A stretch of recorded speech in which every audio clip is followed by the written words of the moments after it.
Welcome to this video case study about Appwrite.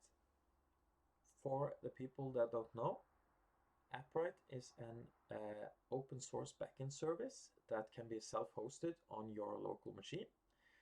This is nice for front-end developers as one do not need any backend related coding to run the server. One can instead interact with the backend server using this UI interface.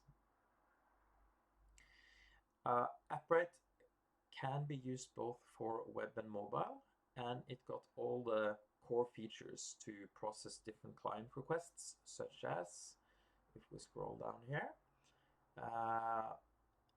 it can process storing, querying, and managing of databases. It can authenticate and confirm and manage users. And also it has features to upload, download, and preview your app in user files. In this video, I have created a website project to demonstrate how you can implement some of Appwrite's authentication and database requests using vanilla JavaScript. So just these two here. The website is a simple movie database website where users can log in and create and manage a collection of movies. There is also a profile page where all the account information is displayed. So by the end of this course, or demonstration, you will learn how to self-host an Appwrite backend server on your machine. You will learn how to use Appwrite node modules in your local project. You will learn how to make API requests to register, log in, and log out a user. You will know how to get active user account data and displaying it. And lastly, you will know how to create, read, update, and delete movie collections.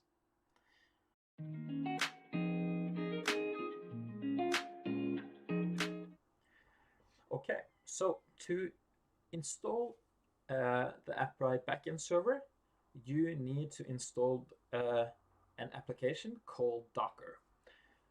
You can find this application if you go to the home page again, scroll up, then click on Docs, then Installation, and then clicking on this link here called Docker Client. Once you have done that, you will come to this page where you just click on the correct Docker client for your operating system. I'm using Windows, so I will click on this one, and I have already done so and installed Docker. And once you have done that too on your computer, go ahead and click on the application and open it up, and it should look something like this. And if you have this dashboard, then that means that Docker is fully installed.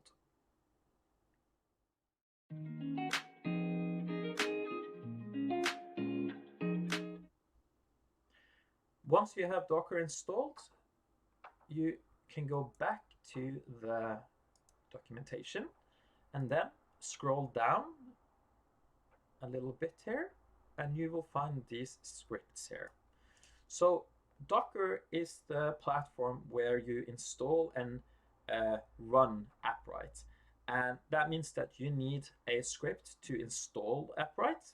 And these are those scripts. They are all the same, but they are for different operating systems and terminals. I'm using Windows. That means that I'm gonna choose one of these two, the command line terminal or the PowerShell. I'm just going to go ahead and copy the PowerShell script. And then we can go ahead and open the terminal and just right click and paste it in and click enter. And as you can see here, Docker is downloading or pulling Appwrite from their servers to and just automatically installs it on your Docker desktop. Yeah, so that's the first step. It pulls the installation, and then it says you need to add some configurations. We will use the standard port for our local host, and that's the default 80. And the same for the HTTPS port. Just hit enter. We're not going to use the API key, so the default API key is totally fine. And then you can have the same for localhost, because that's the name in the browser for our localhost. And the same for the last one. And now Docker goes ahead and just finalizes the installation. So from here, you just need to wait until Docker gives a new green confirmation that Appwrite has been installed on Docker.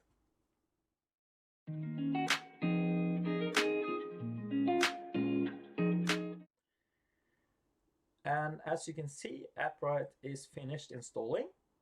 And you can confirm this by going to the Docker desktop, opening it up, and you will see it says Appwrite, and the status is running 2020. That means that all the dependencies that Docker needs in order to run is up and running, and you can see it here. Once you have this, you can close this down and close this down, and then go to a new tab on your browser and write in localhost and hit enter. And as you can see, you will land on the Appwrite backend server interface, where you can sign in or register a new user. This is a brand new server, so I'm just going to go ahead and sign up for a new user. You can do that as well if you are following along.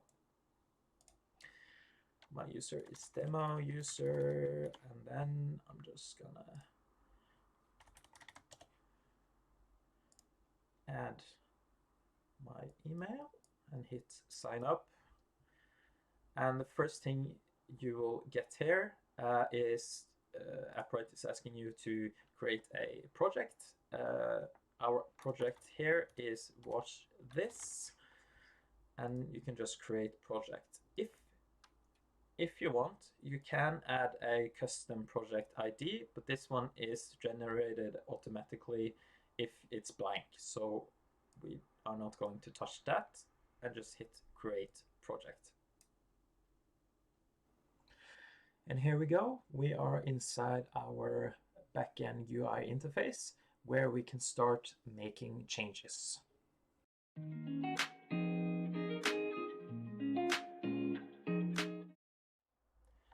Okay, so from here we are going to open up our local project. I have already created a bare bone project for this demonstration. And the first thing we need to do is to add these variables here. So you got the project ID. So if I click on the browser again, and right beside the project name, you got the ID. You can click on this icon here, and then go back and paste it in here. We will use these later. So the host URL is localhost, so it is HTTPS without the security, the HTTP, only HTTP, then / localhost, because that was the name we chose as default, and 80 as the port. And I don't think we need the last /.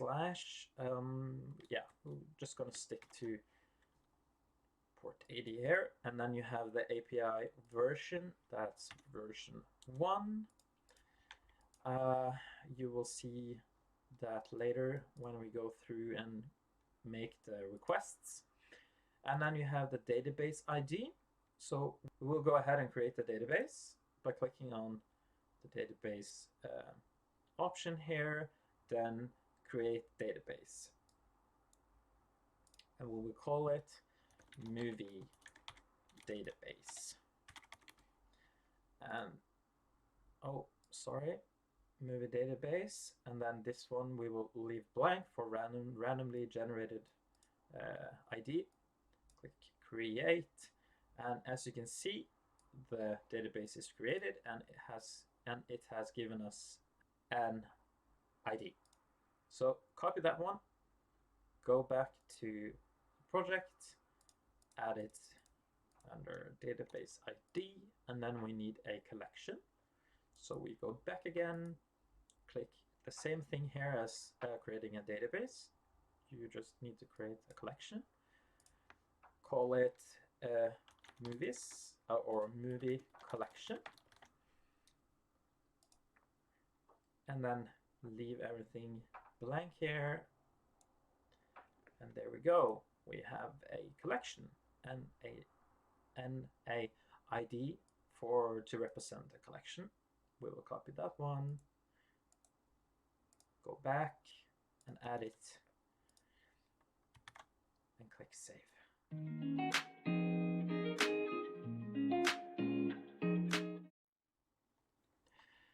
I'm just going to quickly mention something before we create the requests. If you are creating a vanilla JavaScript project using Appwrite, you need to install a bundler like Vite. The reason for this is Appwrite uses a bar import module. It is, let me see here, it looks like this. So it says the package here and then from Appwrite. These types of imports is not supported in native ES. So bundlers like Vite, they make it possible for you to use them. So, and one of the good things about Vite is that it's really easy to use. You only need to install it in your package module by writing npm install Vite, and once it is installed, you can confirm that by it being here and have been generated. You can use Appwrite's packages when you import them.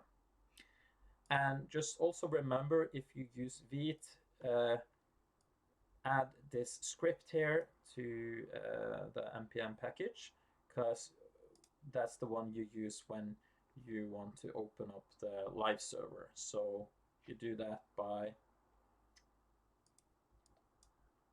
writing npm run dev, and you will see it opens up. This is not a standard port here, but it will open up the local host on your computer. And here we go. This is the project. And you can see that now you have two local hosts. You have localhost port 3000 and localhost that is from port 80. But this one hosts the backend server, and this one hosts the front end part of your application.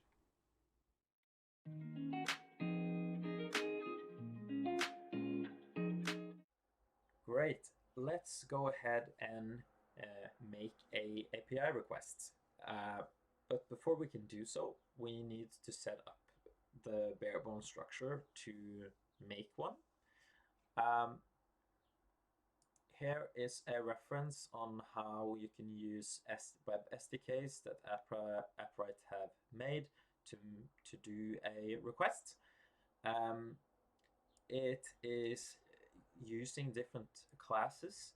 As you see here, you have a client class, you have a database class, and they work in tandem with each other to make the request. So you are essentially building the request by using these classes. And all the different requests that are made are similar. So you see here, there's the structure is the same. The differences are that this one has been changed. So we are using a different property of that class to make a different request or different database request in this instance. And if we go to, for example, these are all the references, by the way, to the different requests. If we go to account and click on this one, create account, you will see that it has the same structure as the previous one. The differences are now we have a new class for account requests, and this account class have different sub properties pointing to account requests. And you see we have create here, and this one is a fetch. This is the fetch request part. So as you see, it says promise, and you need to get that promise by either using this one or using async await. To prevent us from actually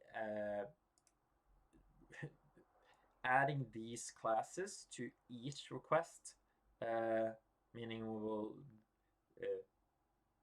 just copy and paste the same sentence on each request, I have added them to separate files, JavaScript files. So you have one for initiating the client.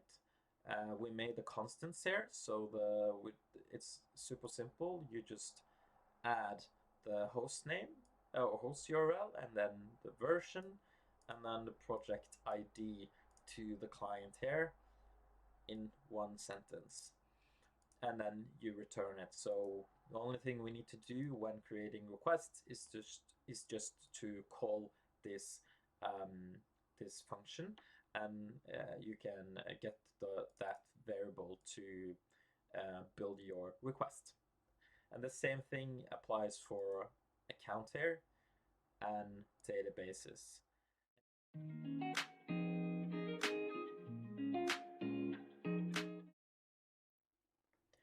Okay, great. Now let's create our first request, and that is to register a user. We will add some credentials here and then hit register, and if that request is fulfilled, that will create a new account on our backend server. And you can see that account by going to authentication here and clicking on that one, and you will see the new user being displayed here. I have already created one, so you see Oliver, that's the name and the email and so on. In order to create this request, we need to follow this this example here. So the first step is to make a listener to get the data from the form. What the thing you need to pay attention to here is the name of the different inputs. So when you get the form data, the name of the different or the key names needs to be these names here. So user ID, email, password, and name. You see that the first three is required, but the last one is optional, and they are all strings, and they have some requirements like max length, that it needs to be an email, and that password needs to be at least 8 characters. All of this is known from our previous project using the Noroff API, so it's quite easily. You can do this quite easily by going to the HTML or the register page and then passing in the requirements for each input of the form and just adding the name here. The name is the name. The name tag here is these names here. So as you see, I have name, email, password, and not the user ID, because that is generated randomly, and I will show you how you can do that. Once that has been done, you have created an object based on the form data. So that will just, I can show you how that will look. So form data object, and I'm just going to cancel out this one. If we then go back to our credentials here and hit name, email, example.com, and then password, hit enter, you will see this is how the object is, and it should be like that. Okay, I'm uncanceling this one, taking this away, hit save, go, and then I go back and add a user. So the first thing we will do here is to, no, I will not do that. I will go back to and show you how the function is. So this is the request that we will do or create. It's similar to the one that is here. The difference is I'm using a async await function, while this option is using promise.then. And I'm also wrapping it inside a try catch. So if this promise, this is the promise, if this promise is not fulfilled, then it will be registered under catch error and the error will be displayed. So the first thing here is to initiate the client class, the class that we made here that will be used on each request, no matter which one. Then, since this is a authentication request, we need to use the account class. So we are pulling that in. And then remember, we need to add the client inside this account class here. And that's the same as you see here. They are passing the client inside the account class. And then we are using the account property create, and that's the endpoint to allow a new user to register a new account in your project. And it needs these parameters here. So this is more documented than the example, because the example here does not show the password and the name. But you are essentially adding these parameters inside here, and we will also have name, because you see here is the same object that I passed in the register form, but I have I have destructified it. So you have the email, password, and name here, and I'm passing these arguments, these parameters. I'm adding them to this fetch request, and this is the ID. I told you that they had a method called ID unique, and this will not do anything here in the front end, but when you pass this in to the backend server, this will generate an ID. Yeah, and this is just the validation. So let's try it out. We will go back to the register account, and the first thing I will do is to show you how a promise, when the promise is not fulfilled. So Oliver, I think that's the name, yeah, Oliver sample.com, and then password, that's the same user that is already registered, and you will see the promise is not fulfilled, and the API will tell you what the issue is. So again, really similar to the Noroff API, that one also have these already added these sentences that can be displayed on the user as a message on the form here. Obviously not with Appwrite exception, but yeah, you get the point. Now let's create a new user. We will call this user Tom, and then have the same setup here.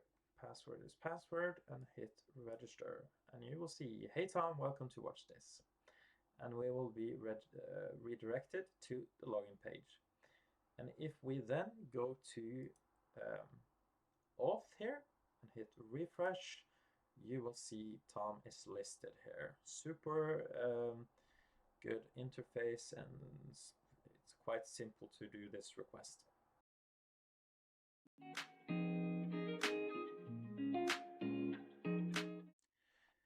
Now that we have a user, we can go ahead and add the login requests.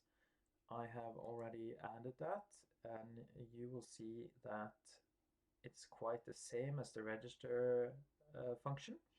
So we start with login, like a login listener to get the form or the login credentials.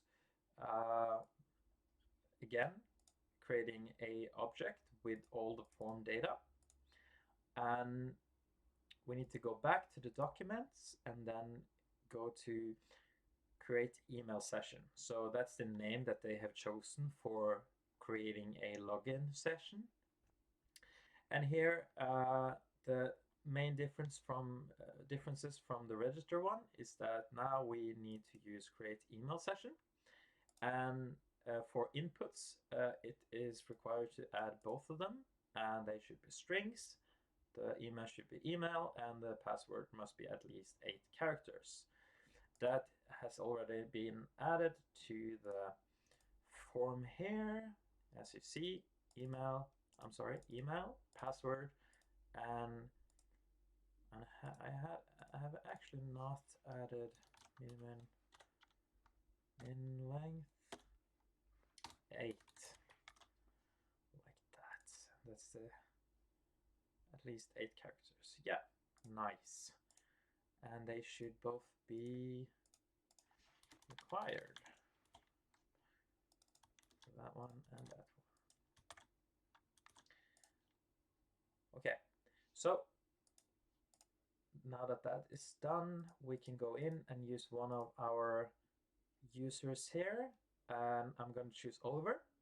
So I'm going to write in Oliver example.com, and then write in password and hit enter. And you see, success, log in now. And we have been redirected to the main page where we can create movie collections. You can confirm that the login session has been started by going to the backend server again, to the interface, then clicking on the user, and we logged in with Oliver. And then once we are here, you can click on sessions, and you will see that it has been registered. And you can choose then to delete the session if you want to, and we are going to do that right now to just show you that that's possible.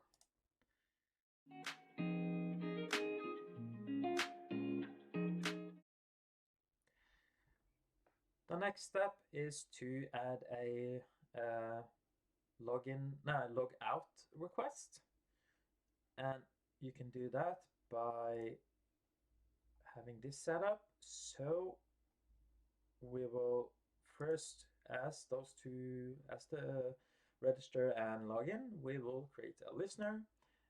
This one does not require any, we are not passing in any new data to the backend server. So when we click on this log out button, that will trigger this function and invoking this cancel login session. That's the name of the request that you can find. Cancel, maybe it is delete session. Yeah, it is delete session. So this request here is what we are making. So when we click on that cancel login session, we will have this one, and again it is really similar to the last ones. You have the client invoke, we are calling the client and the account class, and then you see here we need to load in the session ID, and the session ID is something we need to implement a while when we log in the user. So inside the create login session, I have added this part, because inside when the promise is fulfilled, inside this object, I can actually show you how that object looks like when you log in a user. When I do that, and just take that away, and if we go back to the home page and I cancel that last session, so if I then log in again, Oliver example.com, and hit password or write password, you will see now that that will give us an object, and that object has some different multiple properties, but the one that we need is the ID, this one. So when we log in, this session object will be generated, and I'm then taking out the ID and saving that to our local storage. So if I go to storage and then local storage, you will see two variables here. You will see cookie fallback. That one is generated by Appwrite, and then you have the session ID. And once we have the session ID, now we didn't get redirected to the movie site, but if we go here, you have the movie site and everything is still the same. If we then now click on Logout, if we go back here to the cancel login session, that will call this function again. We will load the session ID from local storage, and then that one is passed into the delete session property here, like the document says, right? But again, this one does not give us that information just looking at the example request here. But it does if we hover over the delete session, you see parameter session ID. So let's do that. Go back, click on profile, and then log out. And you see it gives us an indicator that we are logged out. And if I then go to the backend server interface and then click on Oliver and session yet and refresh, we don't have any session here because we just deleted it.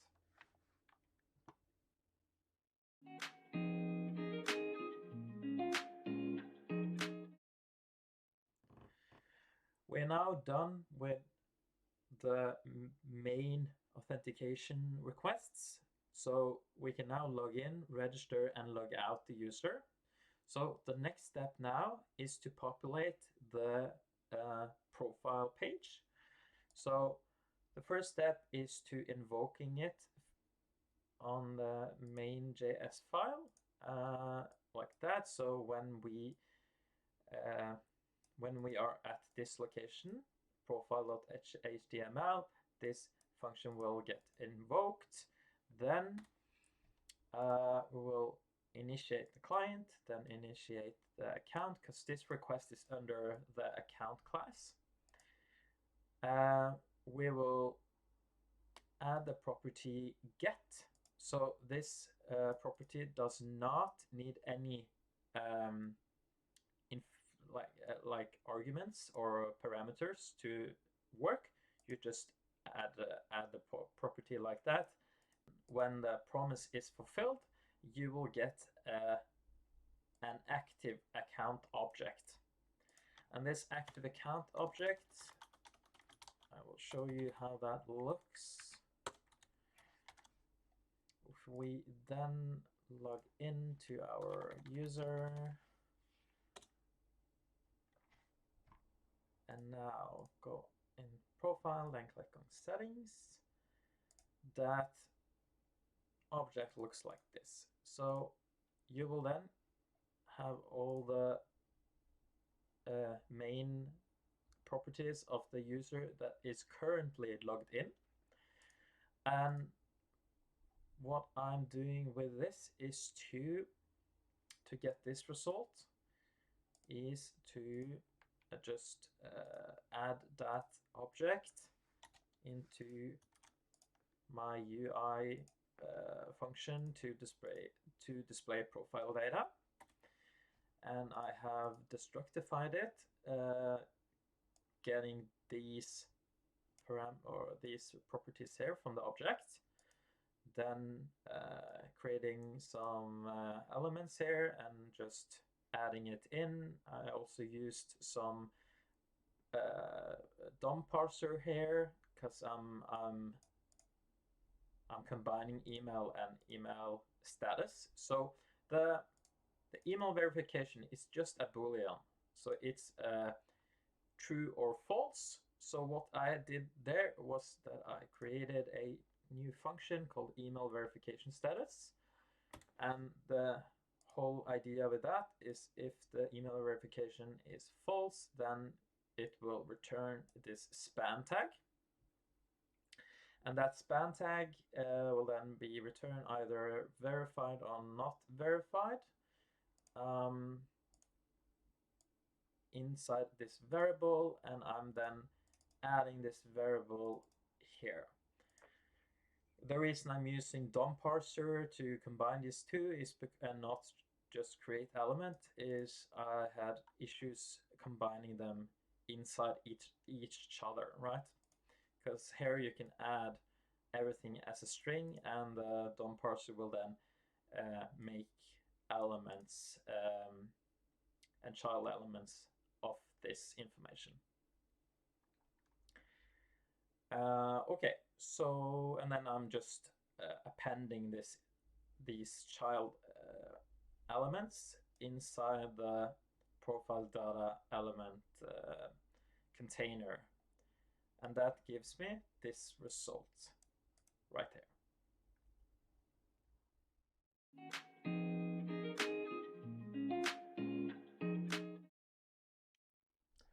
Now that we have populated our page with the account information, we can start adding the database requests.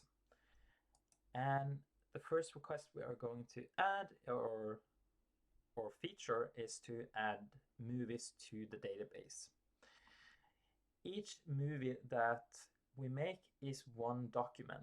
So if we go back to the interface, you will see that the highest level is the database level, and we created that pretty early in this demonstration.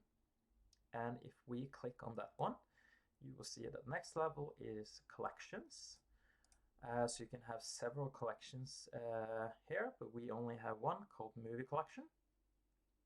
And if we click inside this one, this is the documents. And here, when we create one instance of a movie, that will come up here like it does with authentication.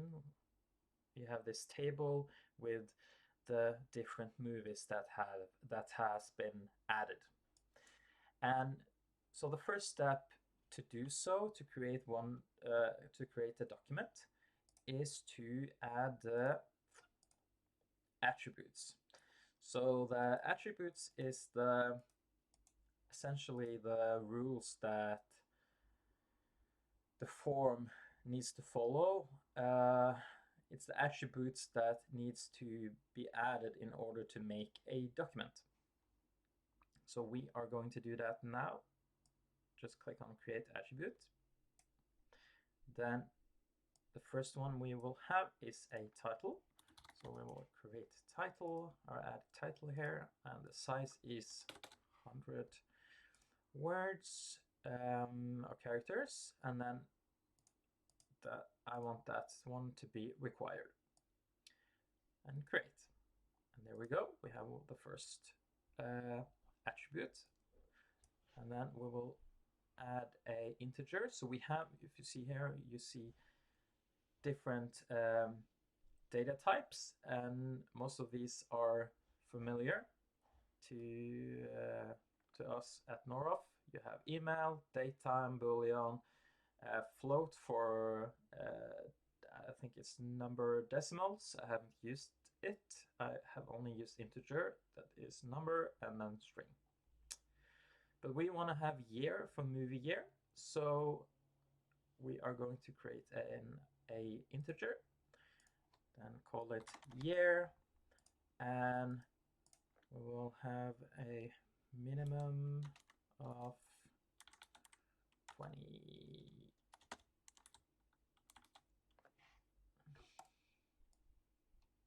I don't think it matters. I'm just going to add it to 1 and then hit required. We have year, and then we want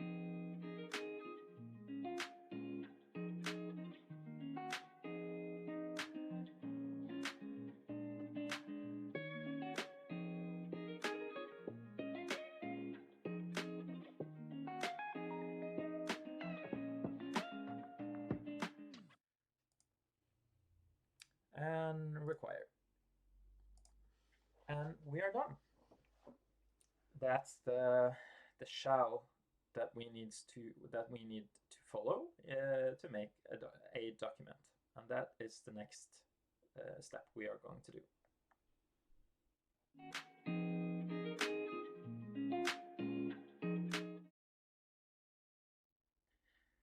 Now that we have created all the data types that we need to create a document or a movie document, we can start adding the functions to get this working in our project. So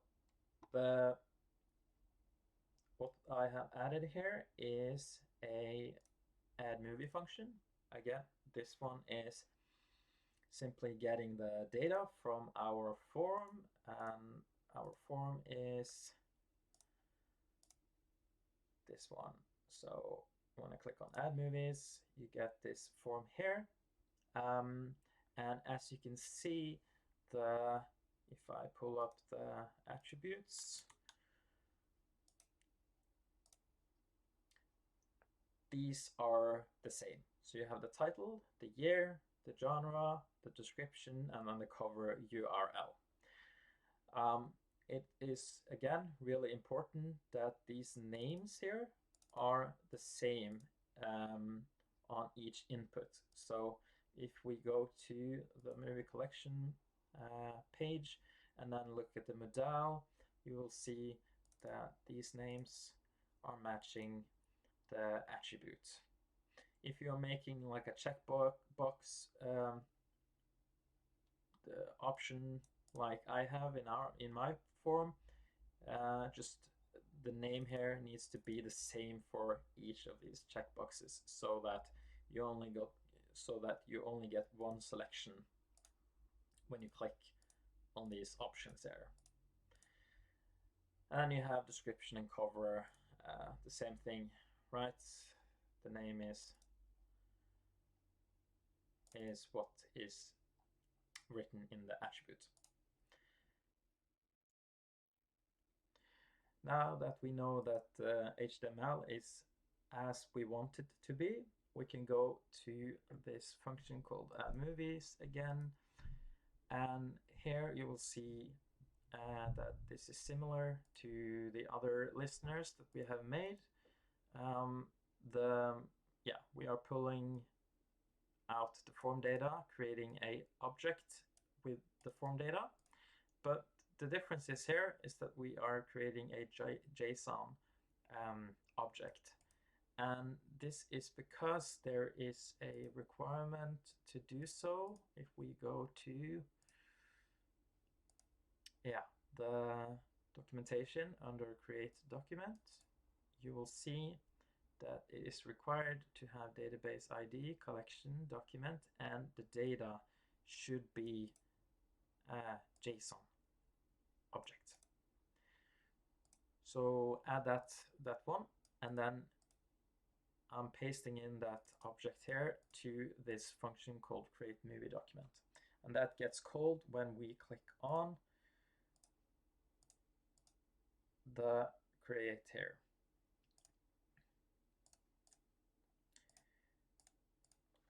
And once we do so, we will invoke the client, we will invoke the database class, because this one, now we are making a database request and not a account request. And we are specifically targeting the create document property of this class. And as I told you, they have some requirements that you need to add all the IDs that we are pulling from the constants here. And then the document ID is randomly generated using this method that I have told you about. And then lastly, we are adding in the JSON object to this fetch request. And when this promise is fulfilled, you will get a object of the movie data. But as you maybe saw here, because I have done this video a couple of times, when you click on this movie form and paste in information here, you will see a error. So I'm just gonna show you quickly. So just adding in a movie cover. You will see this error here. The current user is not authorized to perform this requested action, and this is because you need to add user permission to do changes to this this collection. And you can do so by going to the movie collection page, then click on settings, then go down a bit to permissions, and then add roles. So we are going to add roles for guests and roles for users. The difference between those two is that both of them are registered, but guests are not verified, so the emails are not verified, and users are. But we are going to give both of them the ability to create, read, update, and delete documents in this collection. And then click update. And once you have this confirmation, you can add movies. So I'm just gonna, this one is cleaned out.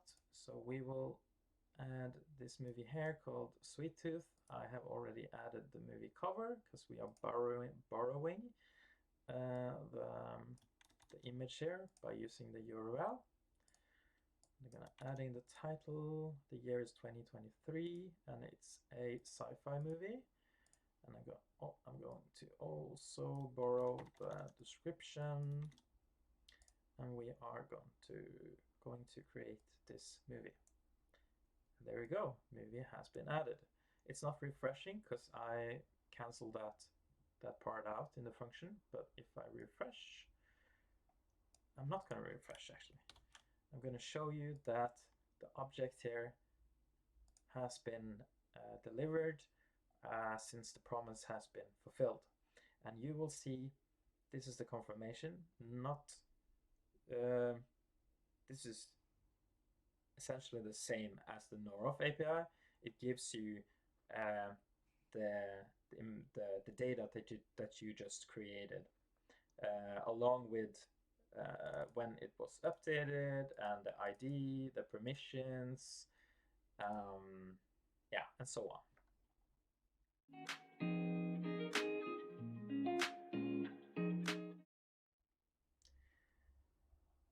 As you can see, we have updated our project, and now you can see the movie that we had created. And the way we pull this off is to use a request called list documents. So specifically this property here of the database class. And we are doing so by first invoking the function list documents. And once it gets triggered, we are invoking the client again, the database class, and then we are adding in the database ID and the collection ID. We are not adding in the queries. If I go to the document and find the list documents, you can see that the only required ones are the database ID and the collection ID. So once we have passed in these two arguments or parameters, then this promise will be sent, and once it gets fulfilled, we will get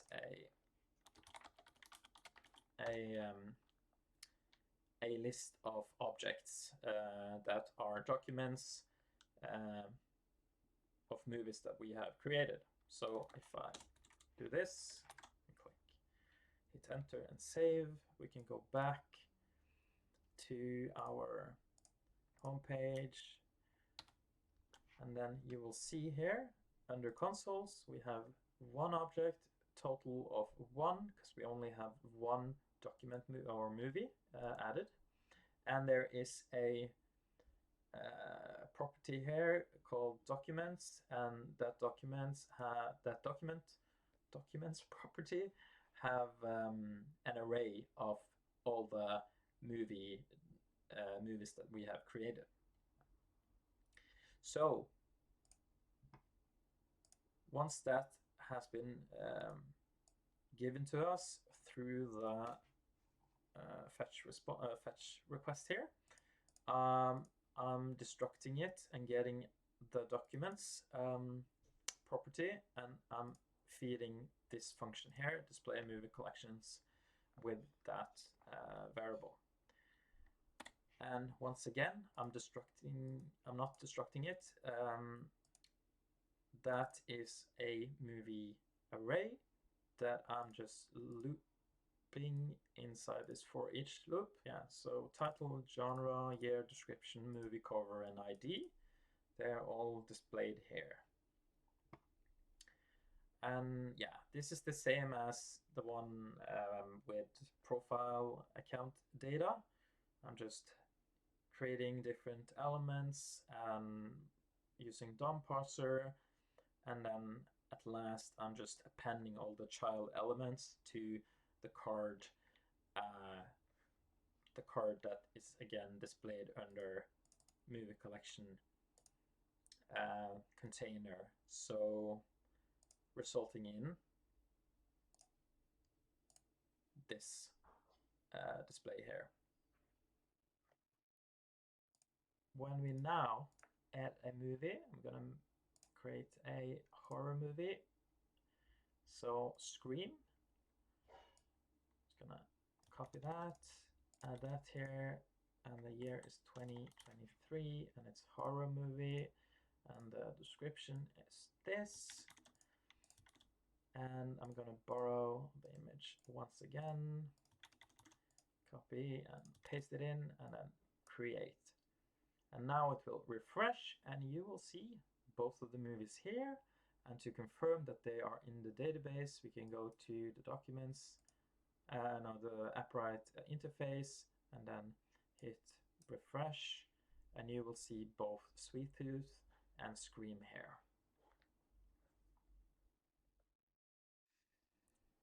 If you want, you can also click into the different documents that have been created. And if you want to or need to delete them, you can do so by just clicking delete here. You can also add new documents from the interface by clicking on create document. Then, as you see here, all the different attributes that we have created, they are here. So I can again do the same thing as before. I can go into this movie database, find a movie. Come on, show it. For example, this one, Citadel. Add Citadel here, 2023. Genre is comedy, action. And description is this long text here. Maybe it's too long. It is, yeah, whatever. I'm just doing this. And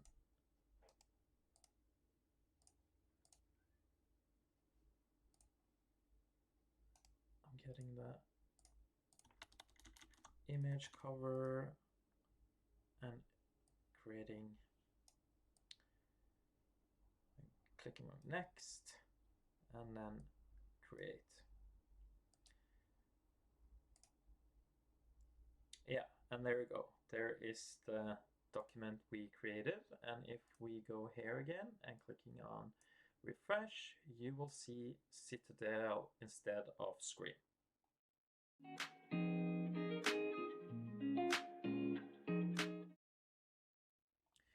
Now that we have some movies in our collection, we can go ahead and add the delete functionality on each card. And we do so by creating two functions. The first one is a simple listener, again, that listens to the delete button. We have the same class on each, so we have the creator select all, and then we loop through all of them and listen for a click.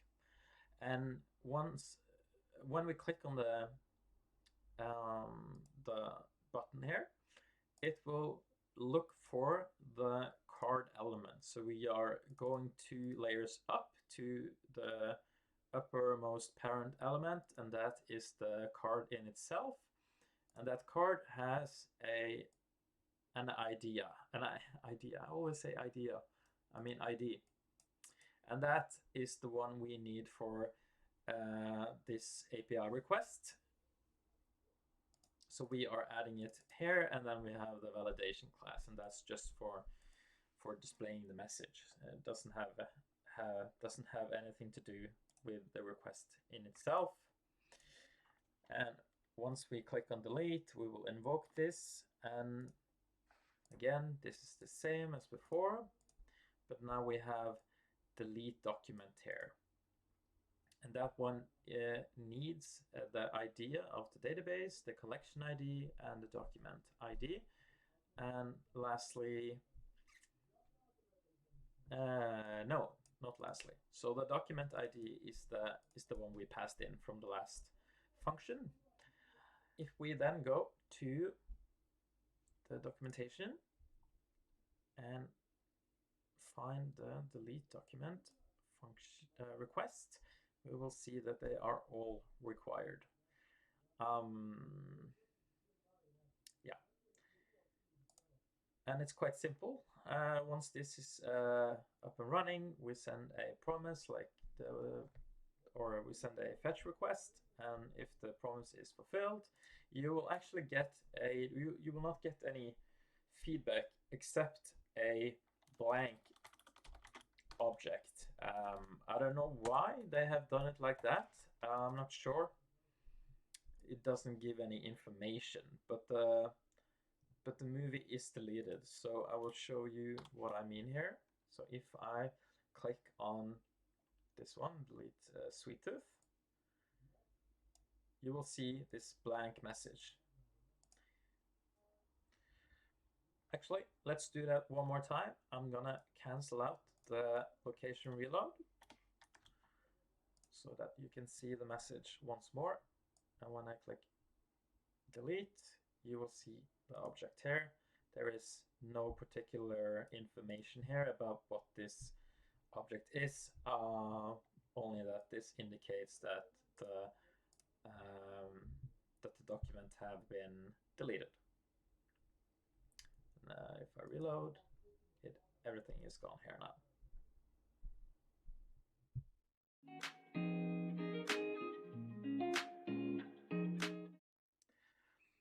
The last part of this demonstration is to update the documents that have been created. Now, how do we do this in practice? There are two functions that we can use to do this. So if I go all the way up here, you have these two here. You have a get document. I use that one to populate this form. And you have the second one is the update document, and that is to, it says it in the name, it updates the information here or the document with new information. So the first step is to create a simple function to fetch the elements. So in our project, we have an update button. This update button is on all the cards. So if I have several movies, they all have this update button. So that means we need to pull in that with create select all. And we have one instance of the modal. So the modal there is only one on this page. I have, for the sake of readability, created a movie update class. This class you add these two elements to this class, and you can then do two tasks here. The first one is to populate the update modal form with the previous movie data, and the next one is to listen for form submit, convert that data to an object, and then send that data to the update document request function. So if we go inside this class, so it first starts here. I have added this to a set timeout function, and this is because we are working with async, and it takes a little while to load, or a second here, to load this card. And if we don't have it, then these will not be recognized, and you will get an error when we invoke these functions there, and the data will not be transmitted. So it gets invoked here. It gets these elements here, then gets passed into this class, and the first method to get called is add previous movie data. And as we have several update buttons, these are then or using a for each loop here to loop through all the buttons on the page, and we are listening for a click, and the click will then, once we have clicked on the update button, it will go all the way up to the card element here, and we are pulling out the movie document ID. And we need this movie document ID both for to get the previous movie document from the database, and also later to update the same document with the new data. So, but the first thing that happens here is that we add this movie document ID to this function get movie document, and it then initiates the client, it initiates the database class, and then we are adding that ID to this get document. As you see, there are these three parameters are required to pull this off. And it then, if the promise is fulfilled, will then give us that instance or the document instance. And we are returning that back to the class. But we are not using async await, we are using .then, and we are adding that object, that movie object, to this display movie data function that will display all the data on this form here when we click on it. So, okay, so we have the information, and now we can do alterations here. And when we click on create, we will, since we have invoked this method underneath this one, it will listen to this submit form. It will filter out so we only get the form data. We take that form data and create an object, and we are adding this new updated data object to this function called update movie document, and we are also including the movie ID that we got from this previous method here. As you see, we have this isolated private variable that we are then accessing in this method. And these two will then start a new process where the client is again initiated. We are again pulling the database class. And this update document function needs these four elements here to work. So we have the database ID, the collection, the movie document ID that came from the last method from the class, and we have the updated movie data object.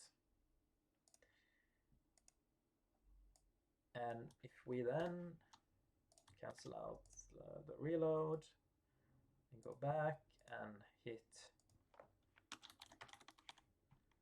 create, it gives us a confirmation that the information has been, or the document has been updated with a new object that we really don't need. It's just a confirmation.